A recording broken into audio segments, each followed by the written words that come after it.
Playing video games are one of my favorite pastimes.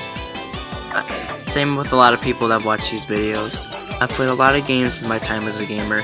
Games that I've hated, and what this video is about, games I love. By the time of 6, I've been addicted to playing my DS, Wii, and my 3DS. I guess you can say I was a Nintendo kid, and I still kinda am. But I've also played PlayStation games, so I don't just play one type of game. No. The rule is only one game per franchise. I might spoil some things, but I'll tell you when there are any spoilers. Oh, and this is my opinion, not a best games ever list. Without any further ado, let's start my top 10 favorite video games.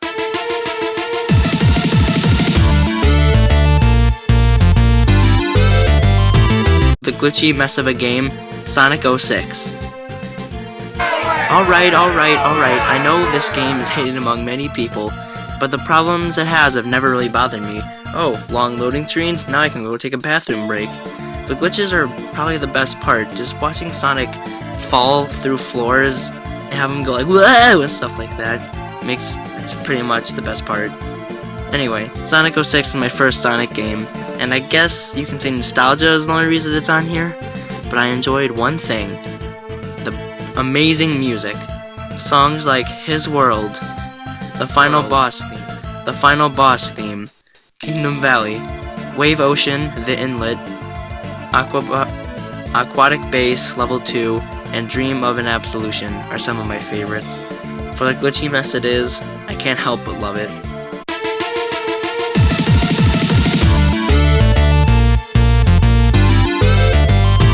At number 9, we have my favorite racing game, Burnout Paradise. This game isn't some NASCAR-ass racing game. You can drive through a made-up city and do really fun and destructive challenges. What makes it so good is the physics engine. Cars bend and get crushed so easily, it's probably the best part. My favorite challenges are the ones where you have to wreck a certain amount of cars to win. Also, the music is all real-life music from real bands such as Guns N' Roses and Seether. So much destruction. Mwah!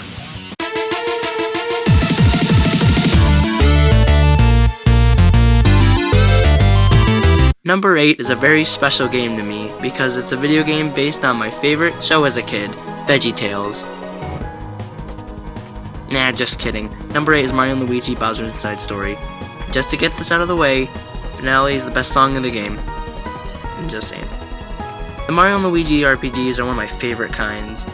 It's just so funny and the music is great. Luigi is probably my favorite character right next to Bowser and Fawful. And he isn't even called Luigi. He's called Mr. Greenstash.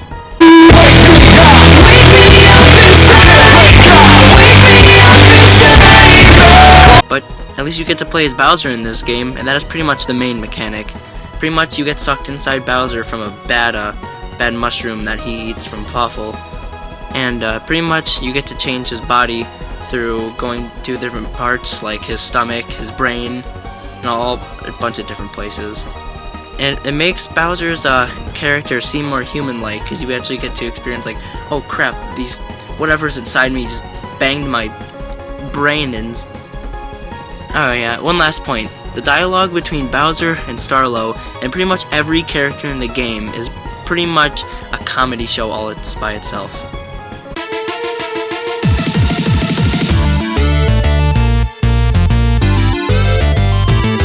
It was really hard choosing between Mother 2, aka Earthbound, or Mother 3. Release it already, Nintendo! But in the end, I chose Mother 3. Though Earthbound is quirky and creepy at sometimes, and the battles are pretty entertaining with the psychedelic trippy backgrounds, Mother 3's sad moments, badass moments, and more quirky parts take the cake. Mother 3 has one of the best pacing and storytelling I've ever seen in the game.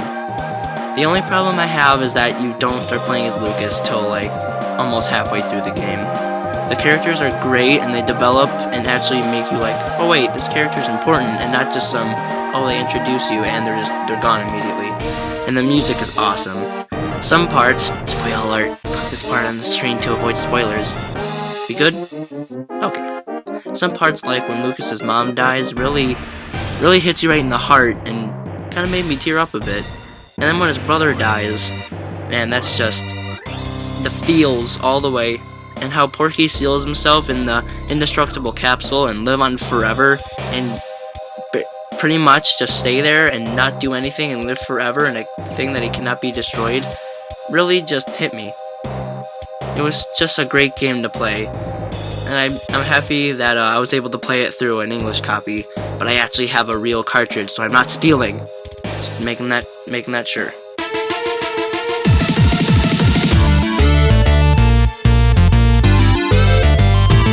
For all the Pokemon games out there, the Gen 2 remakes, Pokemon Heart Gold and Soul Silver, are my absolute favorite.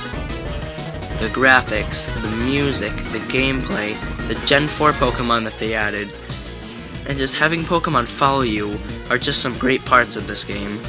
Even though they never put it in another Pokemon game, I don't know why, because the files, they have all Pokemon sprites black. Wait. This was my first Pokemon game. Again, nostalgia. And I loved it ever since I chose Cyndaquil. I have played the game with only my starter, with no starter, with the Nuzlocke challenge, the Wedlock challenge, and it's been a joy every time.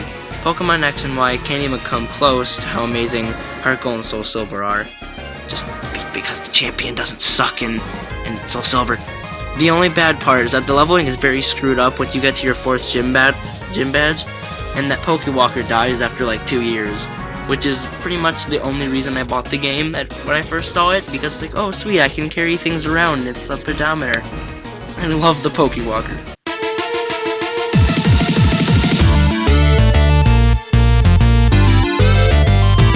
At number 5, we have The Binding of Isaac Afterbirth. A weird, gross, RNG type of Zelda 1 remake is not what I thought as a pleasant experience at all. But it was. I loved every run I did of this game. Some were crap, some were OP as hell. The music is alright, but who needs badass music when you have this coming near you? What is that thing? Mom? I'll pass on the dying. Thanks. But seriously, try this game, and it's great, and the modding community makes it a million bajillion times better.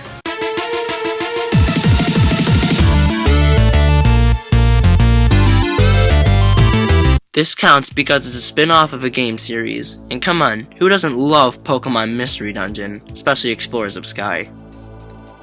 This game is just magnificent. It goes beyond the norm and is very heavy on story compared to all the other Pokemon games, which are like, just go beat the gym leader and become the champion. You wake up as a Pokemon and don't have any memory about what happened. I hate the amnesia trope. Thanks, Fire Emblem. But in this game, it works perfectly, and the music is an eargasm of amazing tracks. A lot of games have great music in them. Maybe that's why I like them so much. I don't know, just having really great music in the background really makes me just like I'm in the game.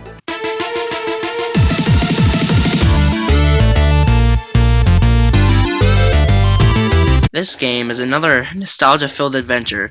Number 3 is Super Mario 64. DS.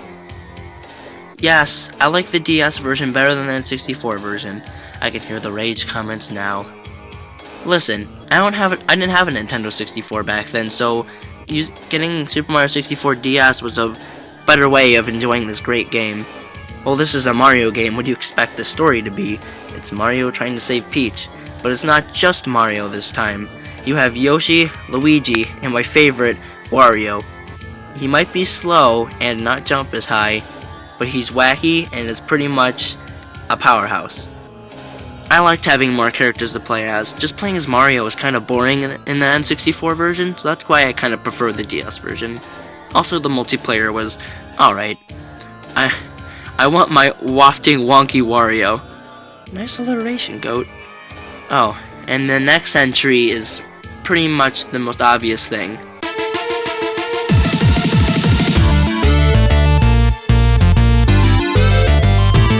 My favorite fighting game, and the game that started my channel, Super Smash Bros. For Wii U and 3DS. This game is the only one I've played for such a long time, like on my 3DS, it's like, what, 700 hours clocked in already? And it's also the game that started my love for competitive Smash. Because I never really, like playing Brawl, I just never even thought of competitive. But now that I started playing Smash 4, and I remember when I was at the lunch table at school, and I was just like, oh, so that's how you air dodge. I started playing Melee and Project M since I started, and everyone knows what Smash is. It's a fighting game where all the famous Nintendo characters, and also those third-party characters, beat the ever-living crap out of each other. My mains in Smash 4 are Corrin, Villager, and Samus. In PM, I main Wario and Sheik, and in Melee, I only main Sheik, because I don't know how to play any other character. I never used wave dashing or L canceling until I played with Biohazard, and I actually thank him for that. This game is what made me ruin my old 3DS just from playing Smash so much. And it's like, the buttons were smushed in, the L button didn't even work, the B button would get stuck and you would have to push down really hard on it for it to work, and yeah, the analog stick just flew right off. I wish I had a Wii U, but I'm broke. So yeah. But anyway, this game would be my favorite game, only if Corrin didn't make me want to buy another game.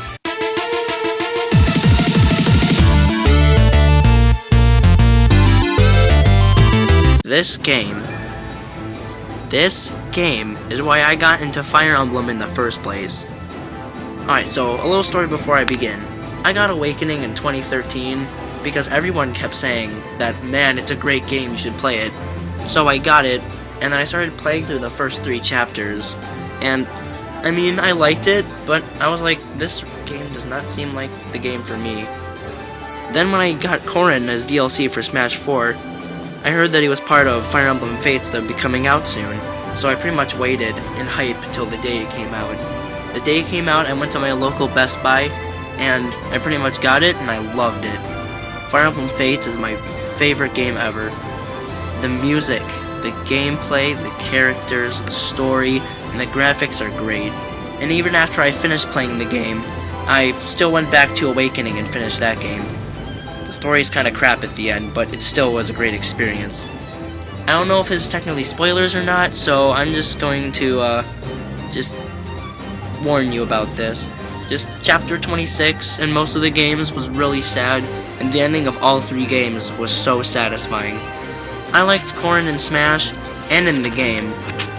The story is great in Birthright and Revelation, but in Conquest, the story is absolute crap. Time to get non-scripted, baby. Skip to this time to skip the spoilers. Please, I'm showing no mercy.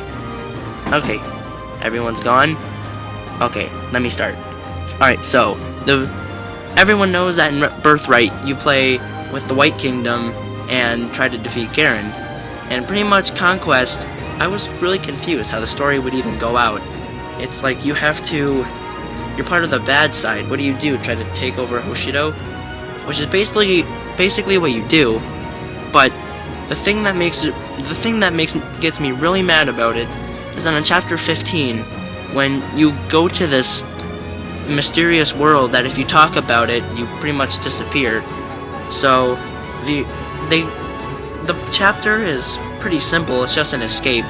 But then Azura brings you a crystal that she wants you to look into, and it pretty much shows what happened, or like it shows the truth of any character. And she said that if you use it once, it disappears, which is kind of weird why it would just disappear after only one use. And you look into it, and you see that Garen is not what he is anymore. He's some kind of gooey monster that isn't him anymore. And you figure out that during the Opera House, where some reason they didn't figure out that wasn't Azura at all.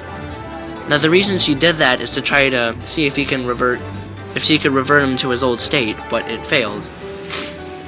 And pretty much what they have to do, they absolutely have to take over Hoshido, kill Ryoma, and kill Takumi, just so they can have Garen sit on the throne and become the monster so they can kill him and stop the war.